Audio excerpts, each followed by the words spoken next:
ಎಲ್ಲರಿಗೂ ನಮಸ್ಕಾರ. ನನ್ನ ಹೆಸರು ಜೆ ಸೆಲ್ವರಾಜು. ನಮ್ಮ ಕಂಪನಿ ಹೆಸರು MME ಬೋರ್ವೆಲ್ಲು. ನಮ್ಮ ಆಫೀಸ್ ಇರುವುದು ರಾಮಸ್ವಾಮಿ ಪಾಳ್ಯ, ಕಮ್ಮನಹಳ್ಳಿ, ಬೆಂಗಳೂರು 33. ನಮ್ಮ ನಂಬರು 9035278897. ಇನ್ನೊಂದು ನಂಬರು 9342278897. ಬನ್ನಿ ವಿಡಿಯೋ ಒಳಗಡೆ ಹೋಗೋಣ. ಅದಕ್ಕೆ ಮುಂಚೆ ನಮ್ಮದು ಟೈಮಿಂಗ್ ಬಂದು ಯಾವಾಗಲೂ ಸೈಟ್ ಇನ್ಸ್ಪೆಕ್ಷನ್ 6 to 9, ಆಮೇಲೆ 9 to 10 ನ್ಯೂ ಕಾಲರ್ ರಿಸೀವ್ ಮಾಡ್ತೀವಿ. ನೆಕ್ಸ್ಟು 10 to 5 ಮಾತ್ರ ಕೆಲಸ ಮಾಡ್ತೀವಿ. ನೆಕ್ಸ್ಟು 5 to 6 ಬೆಳಗ್ಗೆ ನ್ಯೂ ಕಾಲ್ಸ್ ಬಂದಿದೆಯಲ್ಲ, ಆ ನ್ಯೂ ಕಾಲ್ಸ್ನಲ್ಲಿ ಯಾವ ಕೆಲಸ ಹೋಗ್ಬೇಕಂತ ಸೆಲೆಕ್ಟ್ ಮಾಡ್ತೀವಿ ಅಷ್ಟೇ. ನೆಕ್ಸ್ಟು ನಾಳೆ ಪ್ರೋಗ್ರಾಮ್ ಫಿಕ್ಸ್ ಮಾಡ್ತೀವಿ. ಯಾವಾಗಲೂ ಏನೋ ಒಂದು ಪ್ರಾಬ್ಲಮ್ ಇರ್ತಿದ್ರೆ ಫಸ್ಟ್ ನಾವು ಕ್ಯಾಮರಾ ಸ್ಕ್ಯಾನಿಂಗ್ ಮಾಡಿದರೆ ತುಂಬ ಒಳ್ಳೆಯದು.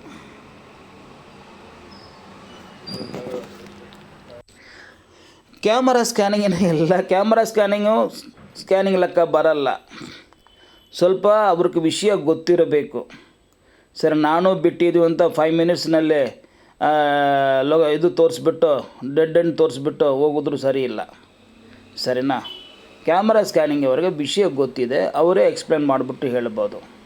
ಕ್ಯಾಮರಾ ಸ್ಕ್ಯಾನಿಂಗ್ ಮಾಡಿದ್ರೆ ಏನು ಗೊತ್ತಾಗತ್ತೆ, ಎಷ್ಟು ಕೇಸಿಂಗ್ ಪೈಪ್ ಹಾಕಿದ್ದಾರೆ, ಅದು ಕರೆಕ್ಟಾಗಿ ಸೆಟ್ಟಿಂಗ್ ಆಗಿದೆನಾ, ನೆಕ್ಸ್ಟ್ ಬಂದು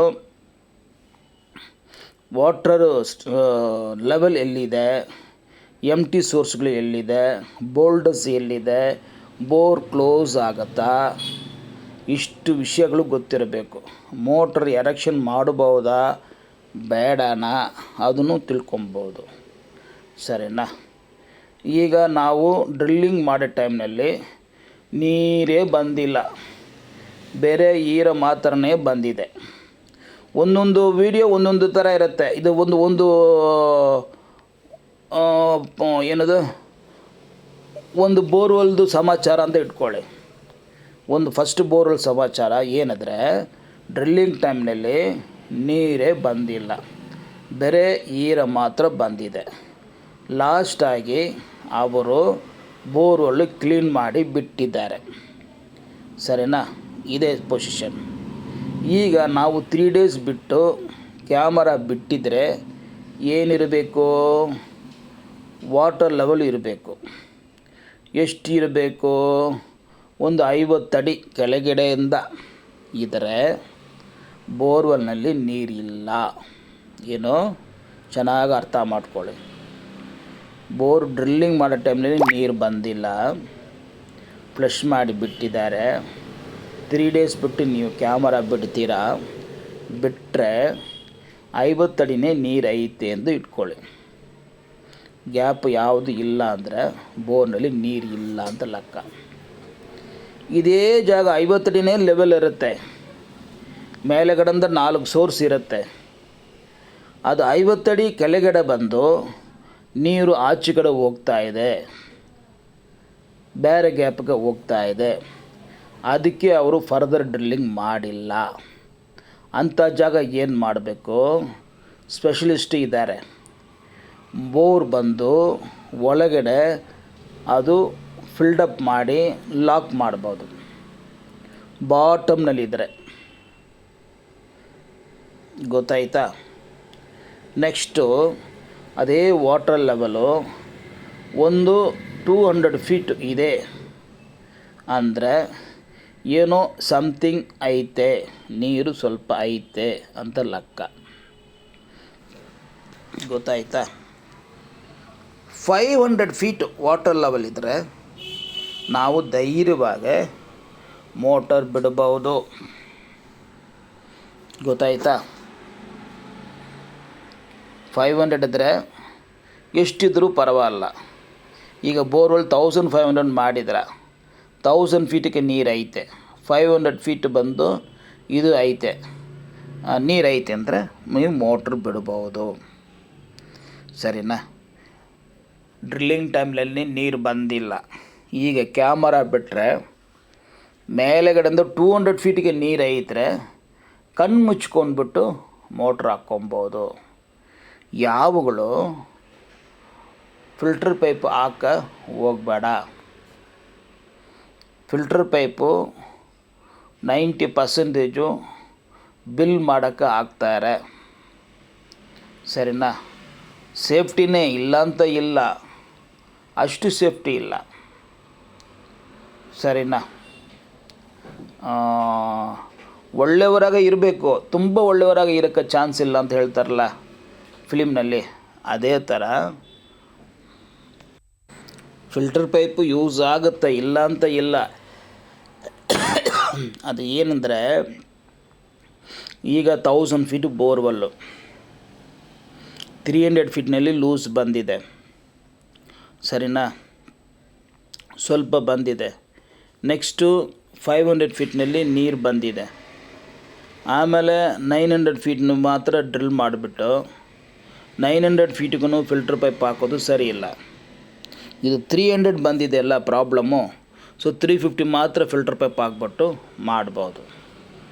ಕೆಲವು ಟೈಮ್ ಏನಾಗುತ್ತೆ, 1000 ಫೀಟು ನೀರೇ ಬರ್ತಾಯಿಲ್ಲ, 1000 ಹೋಗ್ಮೇಲೆ ನೀರು ಬಂದುಬಿಡುತ್ತೆ, ಲೂಸೂ ಬಂದುಬಿಡುತ್ತೆ. ಯಾಕೆ ಫಿಲ್ಟರ್ ಪೈಪ್ ಹಾಕ್ತೀರಾ? ಬೇಕಾಗಿಲ್ಲ. ನೀವು 1-2 ಮೂಟೆ ಜಲ್ಲಿ ಹಾಕ್ಬಿಟ್ರೆ ಮೇಲೆಗಡೆ ಶಿಲ್ಟು ಬರಲ್ಲ. ಇದೆಲ್ಲ ಬೋರ್ವೆಲ್ ಇನ್ಫಾರ್ಮೇಷನ್ಗಳು. ನೋಡಿ, ಈಗ ವಾಟರ್ ಲೆವೆಲ್ ಸಿಕ್ಕಿದೆ, ನೀರೂ ಚೆನ್ನಾಗಿದೆ. ಸರಿನಾ? ಶಿಲ್ಟು ಅಷ್ಟು ಏನು ಇಲ್ಲ. ಈಗ ನಾವು ಡ್ರಿಲ್ ಮಾಡಿದ್ದು 1 ಫೀಟು, ಬಟ್ ಸ್ಕ್ಯಾನಿಂಗ್ ಮಾಡಿದ್ದು ಆವಾಗಲೇ 3 ಡೇಸ್ ಮಿಂಚು ಮಾಡಿದರೆ ಒಂದು 10 ಅಡಿ ಕ್ಲೋಸ್ ಆಗಿರುತ್ತೆ. ಒಂದು 6 ಮಂತ್ ಬಿಟ್ಟು ನೀವು ಕ್ಲೀನ್ ಮಾಡಿದರೆ, ಇದು ಕ್ಯಾಮ್ರಾ ಬಿಟ್ಟರೆ ಒಂದು 100 ಅಡಿ 200 ಅಡಿ ಕ್ಲೋಸ್ ಆಗಿದರೆ ಶಿಲ್ಟು ಐತಿ ಅಂತ ಲೆಕ್ಕ.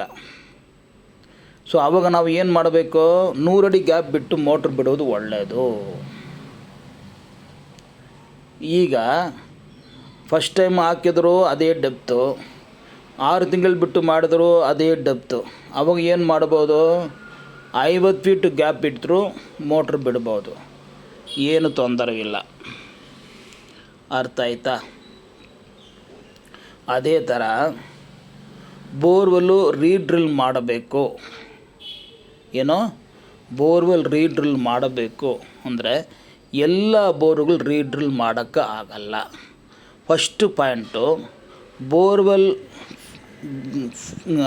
ಹೈಟು ಸೀಲಿಂಗ್ ಮಾತ್ರ 11 ಫೀಟ್ ಇರಬೇಕು. ಯಾರೂ 11 ಫೀಟು ಬಿಡಲ್ಲ, 9 ಫೀಟು ಬಿಟ್ಟಿರ್ತಾರೆ. ಹಂಗಿದ್ರೆ ನಾವು 2 ಫೀಟು ಕೆಳಗಡೆ ಆಳ ಮಾಡಬೇಕು. ಕೆಳಗಡೆ ಆಳ ಮಾಡಿದ್ರೆ ಖರ್ಚು ಜಾಸ್ತಿ ಆಗುತ್ತೆ. ಫಸ್ಟು ಪಾಯಿಂಟು, ಕೆಳಗಡೆ ಡ್ರಿಲ್ ಮಾಡಿದರೆ ನೀರು ಬರುತ್ತಾ ಅಂತ ಕನ್ಫರ್ಮ್ ಮಾಡಬೇಕು. ಆಮೇಲೆ ಇನ್ನೊಂದು ವಿಷಯ, ಬೋರ್ವೆಲ್ ಬಂದು 10 ವರ್ಷ ಮುಂಚೆ ಬೋರ್ವೆಲ್ ಇರಬೇಕು, 6.5 ಇರಬೇಕು. 6.5 ಬೋರ್ವೆಲ್ ಇದ್ದರೆ ನಾವು ರೀಡ್ರಿಲ್ ಮಾಡ್ಬೋದು. ಫಿಲ್ಟರ್ ಪೈಪ್ ಇದ್ದರೆ ನಾವು ತೆಗಿಬೇಕು, ಅದು ಕಸ್ಟಮರೇ ರಿಮೂವ್ ಮಾಡಿ ಕೊಡಬೇಕು. ಮೋಟ್ರ್ ಆಚೆ ಕಡೆ ರಿಮೂವ್ ಮಾಡಬೇಕು. ಈಗ ಓಕೆ, ಹೈಟು ಕರೆಕ್ಟಾಗಿ ಐತೆ, ನೀರು ಬರುತ್ತಂತೂ ಹೇಳಿದ್ದಾರೆ. ಸರಿನಾ? ರೀಡ್ರಿಲ್ ಮಾಡೋಕ್ಕೂ ಶುರು ಮಾಡ್ತಾರೆ. ಒಂದು ಎಕ್ಸಾಂಪಲ್ಗೆ 600 ಫೀಟು ಬೋರ್ವೆಲ್ಲು. ಸರಿನಾ? ಈಗ ಬಂದು 400 ಫೀಟ್ ಐತಿ ಅಂತ ಇಟ್ಕೊಳ್ಳಿ. ಓಕೆನಾ? ನಾವು ಕ್ಲೀನ್ ಮಾಡ್ತೀವಿ, ಸೆಟ್ಟಿಂಗ್ ಚಾರ್ಜಸ್ ಆಗುತ್ತೆ. ನೆಕ್ಸ್ಟ್ ಎಂಟಿಯಾಗಿ ಹೋಗೋದು, ಅದೂ ಚಾರ್ಜ್ ಆಗುತ್ತೆ. ಎಲ್ಲಿಂದ ಡ್ರಿಲ್ ಮಾಡ್ತಾರೋ ನಾರ್ಮಲ್ ಟ್ಯಾರಿಫಿಂದ ಎಕ್ಸ್ಟ್ರಾ ಚಾರ್ಜು ಬೀಳುತ್ತೆ. ಈಗ 400 ಐತೆಲ್ಲ, 400 ಕ್ಲೋಸ್ ಆಗಿದೆ, 800 ಇದು ಎಕ್ಸ್ಟ್ರಾ ಹಾಕಿದ್ರೆ ಎಕ್ಸ್ಟ್ರಾ ಚಾರ್ಜಸ್ ಆಗುತ್ತೆ. ನಾವೊಂದು 10 ಅಡಿ 20 ಅಡಿ ಡ್ರಿಲ್ ಮಾಡ್ತೀವಿ ಅಂತ ಇಟ್ಕೊಳ್ಳಿ. ಆ ಕಟ್ಟಿಂಗ್ಸು ಎಲ್ಲ ಆಚೆ ಕಡೆ ಬಂದುಬಿಡಬೇಕು. ಬಂದರೆ ಮಾತ್ರ ಡ್ರಿಲ್ಲಿಂಗ್ ಕಂಟಿನ್ಯೂ ಮಾಡೋಕ್ಕಾಗತ್ತೆ. 10 ಅಡಿ ಡ್ರಿಲ್ ಮಾಡ್ತೀವಿ, 2 ರಾಡು, ನೀರು ಜಾಸ್ತಿ ಬಂದುಬಿಡುತ್ತೆ. ಅವುಗಳನ್ನು ಡ್ರಿಲ್ ಮಾಡೋಕ್ಕಾಗಲ್ಲ. ಈಗ ನಾವು ಏರ್ ಪ್ರೆಷರ್ ಕೊಟ್ಟರೆ ನೆಕ್ಸ್ಟ್ ಪಕ್ಕದ ಬೋರ್ಗೆ ಕನೆಕ್ಷನ್ ಆಗಿಬಿಟ್ರೆ ಅವುಗಳು ಡ್ರಿಲ್ ಮಾಡೋಕ್ಕಾಗಲ್ಲ. ಈ ಥರ ಎಷ್ಟೋ ಪ್ರಾಬ್ಲಮ್ ಐತೆ. ಅವರು ಕೆಳಗಡೆ ಮೋಟ್ರ್ ಕಟ್ಟಾಗಿ ಬಿಟ್ಟಿರುತ್ತಾರೆ, ಬೋರ್ವೆಲ್ ಬಿಟ್ಟು ಕಟ್ಟಾಗಿ ಬಿಟ್ಟಿರುತ್ತೆ. ಆ ಥರಗಳು ಇದ್ದರೂ ಸರಿ ನಾವು ರೀಡ್ರಿಲ್ ಮಾಡೋಕ್ಕೆ ಆಗಲ್ಲ. ಫಸ್ಟು ಒಂದು ಒಳ್ಳೆಯ ಪೂಜೆ ಮಾಡಿಬಿಟ್ಟು ಅವರು ಡ್ರಿಲ್ ಮಾಡಿದರೆ ತುಂಬ ಒಳ್ಳೆಯದು.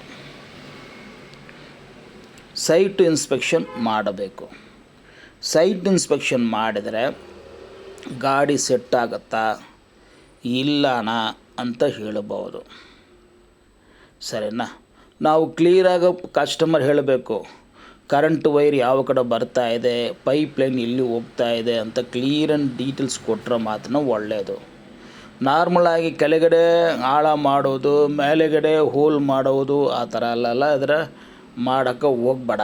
ಯಾಕಂದರೆ ಬೋರ್ವೆಲ್ಲು ಯಾವುದಕ್ಕೂ ಗ್ಯಾರಂಟಿ ಇಲ್ಲ. ನೀರು ಬರುತ್ತಾ ಸಕ್ಸಸ್ ಆಗತ್ತಾ ಅಂತ ನಮ್ಮ ಕೈನಲ್ಲಿ ಇಲ್ಲ.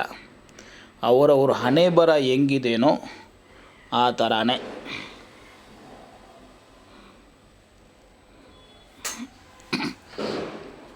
ಅದಕ್ಕೋಸ್ಕರ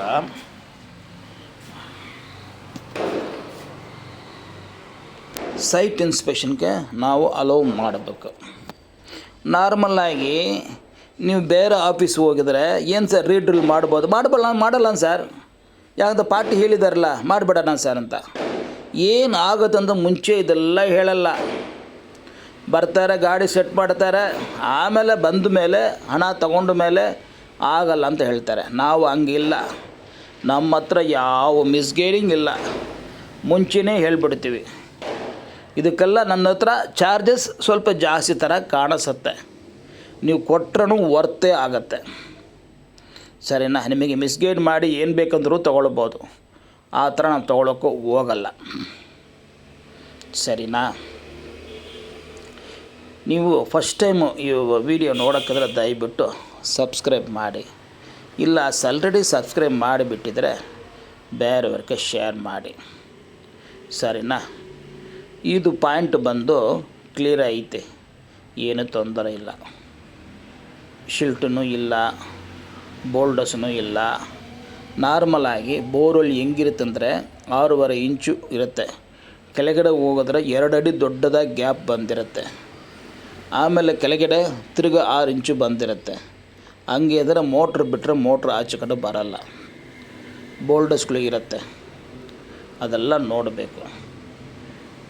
1 ಇಯರ್ ಒನ್ಸು ಕ್ಯಾಮರಾ ಸ್ಕ್ಯಾನಿಂಗ್ ಮಾಡಿದ್ರೆ ಒಳ್ಳೆಯದು. ಮಾಡಿ ಒಂದು ರಿಪೋರ್ಟ್ ತಗೊಳ್ಬೇಕು.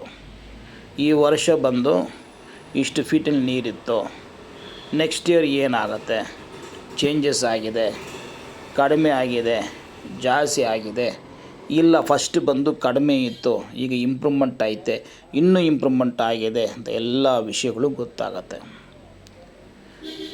ಈ ಥರ ಬೋರ್ವೆಲ್ ವಿಷಯಗಳು ಬೇಕಂದರೆ ನನ್ನ ವೀಡಿಯೋಗಳು 1 ಅವರ್ ನೋಡಿ, ಯಾವುದೋ ಒಂದು ವೀಡಿಯೋಗಳು ನೋಡಿ, ಎಲ್ಲ ವೀಡಿಯೋಗಳಲ್ಲಿ ಕ್ಲಿಯರೆನ್ಸ್ ಕೊಟ್ಟಿದ್ದೀವಿ. ಅದನ್ನು ನಿಮಗೆ ಇದು ಆಗಲ್ಲ ಅಂದರೆ ನನಗೆ ಫೋನ್ ಮಾಡಿ, ನಾವು A to Z borewell consulting ಮಾಡ್ತೀವಿ. ಸರಿನಾ? ಏನಿದ್ರು ವೀಡಿಯೋ ಮಾಡಿಬಿಟ್ಟು ತೋರಿಸ್ತೀವಿ. ಈ ನಡುವೆ ಬಂದು ಫಸ್ಟ್ ವೀಡಿಯೋ ಮಾಡೋ ಟೈಮಲ್ಲಿ ಹೇಳಿಬಿಡಬೇಕು ಕಸ್ಟಮರು, ನಮ್ಮ ವೀಡಿಯೋ ಯೂಟ್ಯೂಬಲ್ಲಿ ಅಪ್ಲೋಡ್ ಮಾಡೋದು ಬೇಡ, ಇಲ್ಲ ಮಾಡಿ ಅಂತ ಹೇಳಿದರೆ ಓಕೆ. ಈ ನಡುವೆ ಯಾರೂ ಲೈಕ್ ಮಾಡೋದಿಲ್ಲ, ಅದಕ್ಕೋಸ್ಕರ ವೀಡಿಯೋಗಳು ಕಡಿಮೆ ಆಗಿಬಿಟ್ಟಿದೆ. ಮುಂಚೆಲ್ಲ ಒಪ್ಕೊಂಡ್ರು, ಈಗ ಒಪ್ಕೊಳ್ತಾ ಇಲ್ಲ ಅಫಿಷಿಯಲ್ಗಳು, ನಾವು ಏನು ಮಾಡೋಂಗಿಲ್ಲ. ಸರಿನಾ? ಬಟ್ ನನಗೆ ವೀಡಿಯೋ ಮಾಡೋಕ್ಕೆ ಒಪ್ಕೊಂಡ್ರೆ ನಾನು ಇಂಟ್ರೆಸ್ಟ್ ಸ್ವಲ್ಪ ಜಾಸ್ತಿ ತಗೊಳ್ತೀವಿ. ನನಗೆ ವೀಡಿಯೋ ಮಾಡೋದು ಬೇಡ ಅಂತ ನೀವು ಹೇಳಿದರೆ ನಂದು ಸ್ವಲ್ಪ ಇಂಟ್ರೆಸ್ಟ್ ಕಡಿಮೆ ಆಗಿಬಿಡುತ್ತೆ. ಅದನ್ನು ಹೇಳ್ತಾ ಇದ್ದೀವಿ, ಇದು ನಿಜ, ಸುಳ್ಳಿಲ್ಲ. ಸರಿನಾ?